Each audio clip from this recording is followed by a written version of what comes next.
Unsung heroes. My heart hammering like a piston in my chest, I walked through the trenches. I was in the depths of war, and I'd been for a long time. Engulfed in darkness, an army of overcast clouds loomed overhead as bullets of rain thundered down on my rusty cap as if joining in the war. In the rat-filled trenches, with bullets whistling overhead, I could faintly make out my name, James, on my badge below. All I could hear, smell, taste and feel were the aches and pains of the war, which seemed as if it would never end. The incessant lightning bolts were petrifying. They were like yellow knives, murdering the ash-grey sky over and over again as we loaded our guns and shot at the distant enemy. Thunder boomed and rattled like a funeral drum over the dead bodies on both sides of this dreadful war. A veil of mist cloaked the outskirts of the trenches, making our vision obscure, but not as obscure as the outcome of the battle. The constant whining of bullets and screaming of bombs caused as much damage to our eardrums as the floor and terrain around it. It was horrible. Wading through a river of corpses, I heard a horrific wailing noise. It was excruciating. I peered over to see what had happened, scared to see what I was about to witness. There was a man lying on the grass. He'd been repeatedly shot. He was moaning and groaning in unbearable pain. He just lay there staring into the sky, his life slowly draining out of his ashen face and lanky legs. I ran over and lay beside him. Holding him with my trembling hands, his body suddenly went limp and he stared at me, his eyes seeing something I couldn't in this cold and dark night. It would be me next, I thought gloomily. Everywhere was miserable. Wherever I looked, desperately trying to cling on to one drop of beauty, and when none came, I sighed in sadness.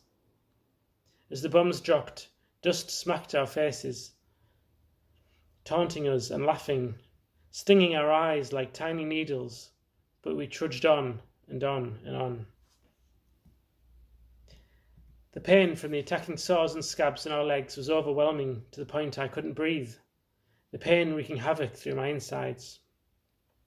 Despite this, I trudged on again with my fellows, through the shrieks, screams and cries of the wounded soldiers. We were losing, I knew it. Victory was distant. Boom! Thump, boom, thump! What was that sound? Trembling with anticipation, I looked around. They were all dead. Jimmy, Andy, Bob, Thomas, and many others were lying on the floor with their mouths sagging hopelessly open. There were only 10 of us left now. The acrid taste of blood rose up in my mouth as a devastating fire blazed and burned, creeping closer and closer to our trench. The foul stench of the death of fallen comrades and enemies hung in the air as we fired at the enemy, the odd bullet whistling to and fro the trenches. This makes hell look like a picnic, I thought.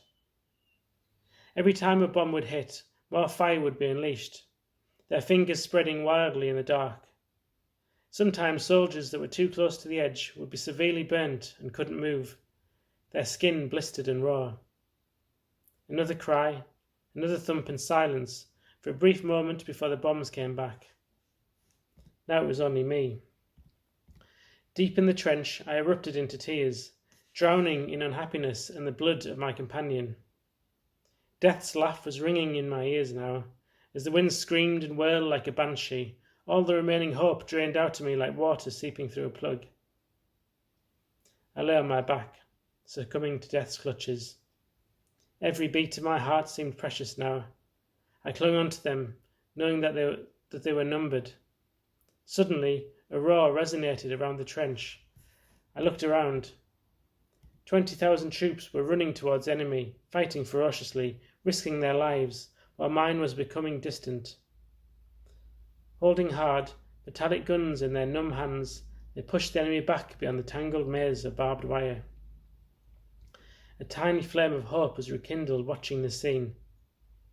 I smiled a last smile as my body fell, limp and motionless, onto the floor, never to witness the outcome of the battle that was still strong on this dark evening.